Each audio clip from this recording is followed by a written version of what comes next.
Hello my beautiful soul family, कैसे हैं आप सब। आई होप आप बहुत अच्छे होंगे। अपना नाम जब तब ध्यान बड़ी मेहनत और लगन से कर रहे होंगे, साथ साथ संत और गुरुओं की वाणी भी अवश्य सुन रहे होंगे।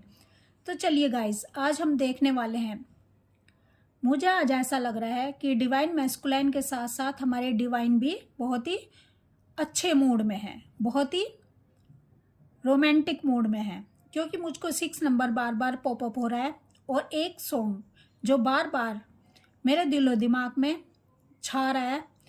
और डिवाइन चाहते हैं कि मैं डीएफ्स को उनके डीएम की तरफ से, डीएम की करंट एनर्जी, रोमांस वाली, रोमांटिक वाली, वो मैसेज आप तक पहुंचाऊं। तो डीएम अपने डीएफ से बहुत ही अच्छे अंदाज में, बहुत ही पॉजिटिव वे में पूछना चाहते हैं कि तेरी जुल्फों से जुदाई तो नहीं मांगी थी, कैद मांगी थी, रिहाई तो नहीं मांगी थी, मैंने क्या जुल्म किया जो आप खफा हो बैठे। यानी डीएम जानते सब कुछ है, लेकिन अब वो शायद अपनी डीएफ को मनाना चाहते हैं और अपनी डीएफ तक ये मैसेज पहुंचाना चाहते हैं। चलिए देखते हैं क्या चाह रहे हैं डीएम, कैसा महसूस कर रहे हैं और क्या कहना चाहते हैं अपनी डीएफ को। प्लीज़ डिवाइन गाइड करें, प्लीज़ राधा रानी गाइड करें।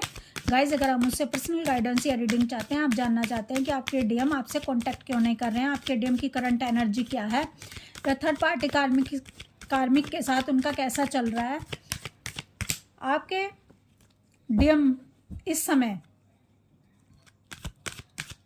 कैसा महसूस कर रहे हैं आपके लिए, और अपने डीएम की करंट एनर्जी निकलवाना चाहते हैं या टैरो रीडिंग करवाना चाहते हैं, तो आप मुझे 9520642716 नंबर पर व्हाट्सएप मैसेज कर सकते हैं और अपने क्वेश्चन के आंसर गाइडेंस के साथ मुझसे ले सकते हैं। तो चलिए देखते हैं आखिर चल क्या रहा है इनके दिलो दिमाग में, क्या सोच रहे हैं ये अपनी डीएफ को याद करके, इतना रोमांटिक क्यों हो रहे हैं भाई। चलिए देखते हैं क्या निकल कर आता है, क्यों इतना रोमांटिक हो रहे हैं, क्यों इतना रोमांस फील कर रहे हैं। Ace of Wands, the Hierophant, Justice, Ace of Swords, 6 number का कार्ड आ गया है, death card, devil, strength card. देखिए गाइस, मैंने कहा ना आपको कि 6 नंबर मुझे बार बार पॉपअप हो रहा है, तो ये कार्ड तो निकलना ही था। वीनस का कार्ड है, शुक्र का कार्ड है, प्यार का कार्ड है, इमोशंस का कार्ड है। आपके जो डीएम है, इनको ऐसा लगता था कि मेरी डीएफ, जब तक आपका इनके साथ सेपरेशन नहीं हुआ था, मेरी डीएफ ने मेरी आज़ादी छीन ली भाई, मुझे कैद करना चाहती है, मुझे पकड़ कर रखना चाहती है और अपनी जिम्मेवारियां मुझ पर लादना चाहती है। और डीएम ये सब नहीं चाहते थे, क्योंकि इनको लगता था कि इन पर पहले से ही इतनी जिम्मेवारियों का बोझ है, इनकी फैमिली का, इनकी वाइफ का, इनके लोगों का, तो ये और जिम्मेवारी नहीं उठा सकते, ये बेफालतू की जिम्मेवारी और इनके पीछे गले पड़ गई है। तो आपके डीएम आपसे भाग रहे थे, इनको लगता था मुझे कैद कर लेना चाहती है मेरी डीएफ, जो कि मैं बिल्कुल भी नहीं चाहता। मैं आज़ाद पसंद हूँ, मुझे आज़ादी मेरी बहुत पसंद है। लेकिन डीएम ये नहीं जानते थे कि डीएफ इनको कैद नहीं करना चाहती, डीएफ बस इनको प्रेम करती है। डीएफ के पास इतना प्रेम है कि डीएफ ये प्यार अपने डीएम को देना चाहती है, क्योंकि इस इनके प्यार के लायक अगर कोई है तो इनके डीएम है। अब डीएफ के पास इतना प्यार था, इतना प्यार था कि डीएफ का प्यार छलकता था जब डीएम इनके सामने होते थे। तो डीएम भागते थे डीएफ के इस प्यार से, क्योंकि इतना प्यार डीएम को आज तक किसी ने भी नहीं किया था, इतना अनकंडीशनल लव। लेकिन डीएफ चाहती थी कि हर समय डीएम इनके सामने रहे, डीएम को ये बांध कर रख लें, डीएम को ये अपना बना कर रख लें, क्योंकि डीएफ इनको कहीं भी जाने नहीं देना चाहती थी। डीएफ इनको चाहती थी कि काश डीएम जैसे 3D वर्ल्ड में लोग करते हैं, शादी करते हैं और शादी के जरिए किसी इंसान की बॉडी को अपना समझते हैं ये मेरा हो गया, जबकि वो उनका नहीं होता। क्योंकि जब तक किसी की बॉडी से आप अटैच है, किसी की बॉडी को बांध लेना चाहते हैं, वो सच्चा प्यार नहीं होता। सच्चा प्यार वो होता है जब आपने किसी को बांध भी नहीं रखा, आपने किसी को कैद भी नहीं कर रखा, आपने ज़बरदस्ती किसी को अपना नहीं बनाया, फिर भी वो उसी से अटैच है, फिर भी वो उसको छोड़ना नहीं चाहता। ज़बरदस्ती जिम्मेवारी उस पर नहीं ला दी गई है उसको अपना बनाने की,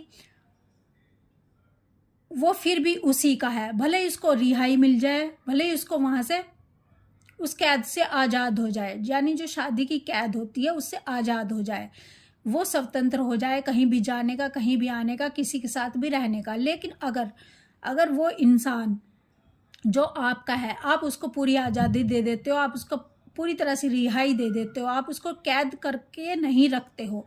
जैसे एक पंछी को अगर हम कैद करके रखते हैं और हम फिर समझते हैं कि भाई ये तो मेरा है क्योंकि ये मेरे पास है। पास होने से कुछ नहीं होता, पास होने से कोई भी आपका नहीं हो जाता है। आपका वो तब होता है जब आप उसे पूरी तरह से आज़ाद कर देते हो, स्वतंत्र कर देते हो, मुक्त कर देते हो, और वो फिर भी आपका ही होता है। भले ही वो आपसे 7 समुंदर पार हो, फिर भी वो आपका ही रहता है, फिर भी वो आपके पास ही आता है, आपको ही सोचता है, आपको ही प्रेम करता है, और तब कोई आपका कहलाता है। शादी के बंधन में बांध कर किसी को कैद करके ज़बरदस्ती से जिम्मेवारियां किसी की अपने डाल देना, किसी को मोह के तहत बांध लेना, वो अपना नहीं होता। तो डीएम को लगता था कि डीएफ ऐसा करना चाहती है, डीएफ भी 3D वर्ल्ड की तरह मुझे बांध लेना चाहती है, तो डीएम इनसे दूर भागते थे, डीएम इनकी जिम्मेवारियां नहीं उठाना चाहते थे। तो यहाँ पर लेसन था डीएफ के लिए भी कि आप ज़बरदस्ती किसी को अपना मत बनाओ, ठीक है। ज़बरदस्ती बांध कर रखने से कोई अपना नहीं हो जाता। डीएफ को लगता था कि अगर मैंने इनको छोड़ दिया, जाने दिया, स्वतंत्र कर दिया, तो ये मेरे नहीं रहेंगे, ये किसी और के हो जाएंगे। लेकिन डीएफ ये नहीं जानती थी कि डीएफ ने जो प्यार का बीज बो दिया है, अनकंडीशनल लव का बीज बो दिया है, वो प्यार इनको किसी और का नहीं होने देगा। क्योंकि असली प्यार वो होता है जब आप किसी के हो जाते हैं, किसी के प्यार में पड़ जाते हैं, और आप उसको इस कदर प्यार करते हो, इस कदर उसको अनकंडीशनल लव देते हो कि वो दूर जाने पर भी भले ही किसी के साथ चला जाए, लेकिन फिर वो उसका नहीं हो पाता। क्योंकि आपके प्यार में इतनी ताकत होती है, आपके प्यार में इतना अपनापन होता है, आपका प्यार उसकी रूह तक पहुंच गया होता है, वो किसी और को फिर उसका नहीं होने देता। सिर्फ वो आपके प्यार को ही महसूस करता है, आपके अनकंडीशनल लव को ही समझता है, और आपके इस प्यार को इस कदर डीप लेवल पर जाकर महसूस करता है कि वो फिर कहीं भी नहीं जा सकता।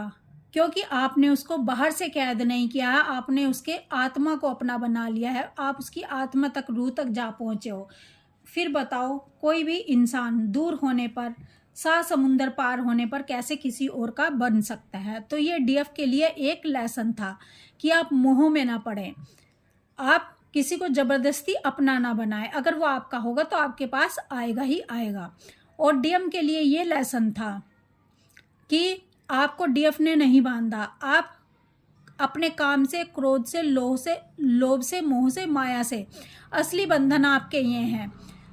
भले ही आप थर्ड पार्टी कार्मिक्स के मोह में पड़े हैं, आपको उन बंधनों को काटना होगा। आप जब इन बंधनों को काट दोगे तो आप मुक्त हो जाओगे, क्योंकि आप अपने स्वरूप को जिस दिन पहचान लोगे, क्योंकि आपका स्वरूप है आत्मा, ठीक है। आत्मा किसी भी तरह के बंधन में नहीं फंसती है, आत्मा स्वतंत्र होती है। तो जिस दिन डीएम ने अपने स्वरूप को पहचान लिया कि वो आत्मा है, ना कि वो बॉडी है, उसी दिन डीएम सब तरह के बंधनों से आज़ाद हो जाते हैं। बस यही समझने के लिए डीएम अपनी डीएफ से दूर जाते हैं, सेपरेशन क्रिएट डिवाइन करवाते हैं। डीएम के लिए भी इतना बड़ा ये लेसन होता है, और जब तक अपनी डीएफ से ये दूर नहीं जाएंगे तो ये लेसन, ये सबक कभी भी डीएम नहीं सीख पाएंगे। और डीएफ भी ये लेसन, ये सबक कभी भी नहीं सीख पाती अगर डीएम इनसे दूर ना होते, कि ज़बरदस्ती किसी को अपना नहीं बनाया जा सकता। अगर आपके प्यार में वो ताकत होगी, वो अनकंडीशनल लव आपका होगा, तो कोई भी लाख दूर जाने पर भी आपका ही रहेगा। अगर उसकी बॉडी किसी दूसरे के पास है तब भी वो मन से आपका ही रहेगा। बॉडी भले ही कहीं भी हो, मैटर नहीं करता कि बॉडी कहाँ पर है, मैटर करता है कि उसका मन कहाँ है, उसकी आत्मा कहाँ है। तो डीएफ ने भी ये सबक सीखा। अब आपके डीएम जब आपसे दूर होकर ये समझ पाए कि मेरी डीएफ मुझे बंधनों में नहीं बांध रही थी, मेरी डीएफ तो सिर्फ अपने प्यार को समझाना चाहती थी, मुझे प्यार देना चाहती थी, तो डीएम ने अपनी गलतियों को स्वीकार किया है।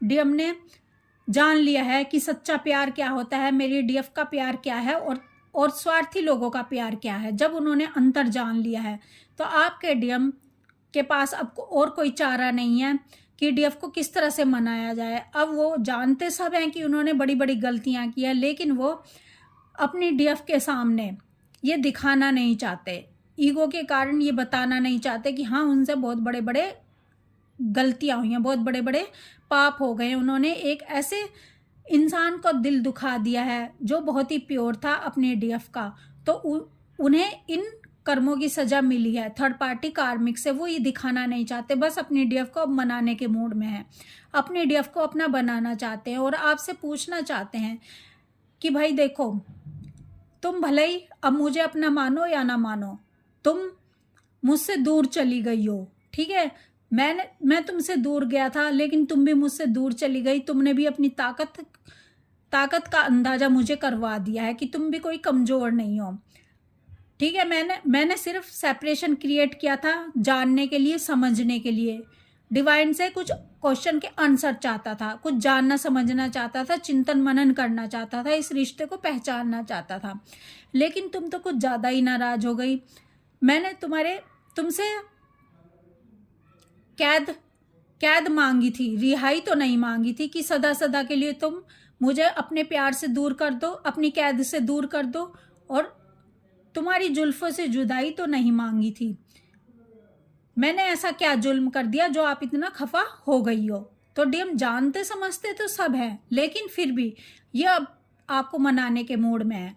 तो भाई जब कोई किसी को मनाता है तो उसके नखरे भी सहन करता है। तो डीएम आपके नखरे सहन करने के लिए तैयार हैं और आपको मनाना चाहते हैं, आपके पास आना चाहते हैं, एक्शन लेना चाहते हैं और चाहते हैं कि जजमेंट करें।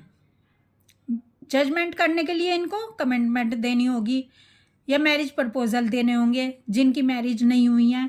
तो आपके डीएम उस बबल फेज को याद करने में लगे हुए हैं और पूरे रोमांटिक हो रहे हैं, ठीक है, क्योंकि ये आपको समझ चुके हैं, अपनी पावर को समझ चुके हैं और इनको समझ आ चुका है कि मेरी डीएफ की कोई भी गलती नहीं थी, बस मैं ही अपनी डीएफ को ठीक से समझ नहीं पाया था।